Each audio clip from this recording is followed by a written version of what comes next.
भगवान शिव कथा सुनाथ। सुनने वाला कौन है? माता पार्वती। पार्वती माने श्रद्धा, घर के नारी। एक बात ध्यान रखना दाई हो, जे घर में नारी पूजा पाठ करते, पत्नी बढ़िया रखे ना, पति ला और परिवार ला पाप से बचा लेते, है ना।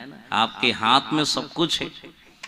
एक जन नारी कोई पढ़े लिखे होगे ना परिवार में, संपूर्ण घर ला शिक्षित बना देते हो। नारी में आज भी वो पावर है। तब तो पार्वती बड़ा ध्यान से बैठे हो, राम कथा सुने पर बैठे, कहे स्वामी कथा सुने पर आए हम आपका। एक बात रखे इस पार्वती महाराज, ये दुनिया में सबसे अच्छा जीव का है कि तब 23 मानव शरीर है ना। मानव शरीर कितना अच्छा शरीर है। बार बार नहीं मिले, एक बार मिल गए ना तो धन्य मानो कि है भगवान मोर